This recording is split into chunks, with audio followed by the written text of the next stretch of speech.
Hi friends, ಅಭಿರುಚಿಗೆ ಸ್ವಾಗತ. ಇವತ್ತು ಮೆಣಸು ಸಾರು ಮಾಡ್ತಾ ಇದ್ದೀನಿ. ಈ ವೆದರ್ಗೆಲ್ಲ ಚೆನ್ನಾಗಿದೆ. ಇದೊಂಥರ ಡಿಫ್ರೆಂಟಾಗಿರುತ್ತೆ ನೋಡಿ. ನಾನು ಒಂದು ಸ್ಪೂನು ಕಾಳು ಮೆಣಸು ತೊಗೊಂಡಿದ್ದೀನಿ. ಧನಿಯಾ ಕಾಳು ಒಂದು ಸ್ಪೂನು, ಅರ್ಧ ಟೀ ಸ್ಪೂನು ಕಡಲೆಬೇಳೆ, ಅರ್ಧ ಟೀ ಸ್ಪೂನು ಅಕ್ಕಿ ತೊಗೊಂಡಿದ್ದೀನಿ. ಇಷ್ಟು ಹಾಕಿ ಸ್ವಲ್ಪ ಹುರ್ಕೊಳ್ಬೇಕು. ಸ್ವಲ್ಪ ಎಣ್ಣೆ ಇಷ್ಟು ಹಾಕ್ತಾ ಇದ್ದೀನಿ.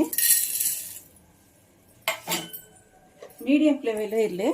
ಸ್ವಲ್ಪ ಚೆನ್ನಾಗಿ ಹುರ್ಕೊಳ್ಳೋಣ. ಎರಡೆರಡು ಬೆಳ್ಳುಳ್ಳಿ ಹಾಕ್ತಾ ಇದ್ದೀನಿ. ಇದೊಂಚೂರು ಘಮ ಘಮ ಅಂತ ಇದೆ. ಮೆಣಸಿನ್ಕಾಯಿ ಒಂದು 4-5 ಹಾಕ್ತಾ ಇದ್ದೀನಿ. ಇದೊಂಚೂರು ಗುಂಟೂರು ಮೆಣಸಿನ್ಕಾಯಿ, ಇದೊಂಚೂರು ಫ್ರೈ ಮಾಡ್ಕೊಳ್ಳಿ.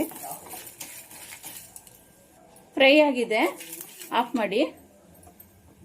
ಮಿಕ್ಸಿಗೆ ಹಾಕ್ಕೊಂಡಿದ್ದೀನಿ. ಪೈನಾಗಿ ಪೇಸ್ಟ್ ಮಾಡ್ಕೊಂಬರೋಣ ನೀರು ಹಾಕ್ಕೊಂಡು. ನೋಡಿ, ಈ ಥರ ಪೈನಾಗಿ ಪೇಸ್ಟ್ ರೆಡಿಯಾಗಿದೆ. ಎಣ್ಣೆ ಹಾಕ್ತಾ ಇದ್ದೀನಿ.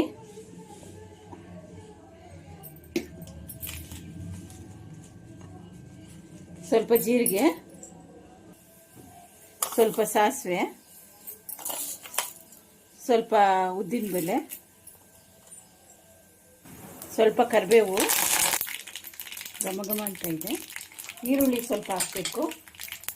ಈರುಳ್ಳಿ ಒಂದು ಸಣ್ಣ ಈರುಳ್ಳಿ ಇದ್ರೇನು ಚೆನ್ನಾಗಿರುತ್ತೆ. ನೆಲ್ಲಿ ಗಾತ್ರದಷ್ಟು, ಇದು ನಿಂಬೆಹಣ್ಣು ಗಾತ್ರದಷ್ಟು ಹುಣಸೆ ನೆನೆಸಿದ್ದೆ. ಕಿವುಚ್ಕೊಳ್ಳಿ. ಚೆನ್ನಾಗಿ ಕಿವುಚ್ಕೊಂಡು ಬೆಳ್ಳುಳ್ಳಿ ಹಾಕ್ತಾ ಇದ್ದೀನಿ. ಒಂದೆರಡು ಗಡ್ಡೆ ಬೆಳ್ಳುಳ್ಳಿ. ಇದೊಂಚೂರು ಫ್ರೈ ಮಾಡ್ಕೊಳ್ಳಿ. ನೀವು 15 ದಿವಸ ಆದ್ರೂ ಇಟ್ಕೊಬೋದು. ಇದು ಏನೂ ಆಗಲ್ಲ, ಅಷ್ಟು ಚೆನ್ನಾಗಿ ರುಚಿಯಾಗಿರುತ್ತೆ. ಹುಣಸೆ ನೀರು ಹಾಕ್ತಾ ಇದ್ದೀನಿ. ನೆನೆಸಿದ್ದೀನಿ.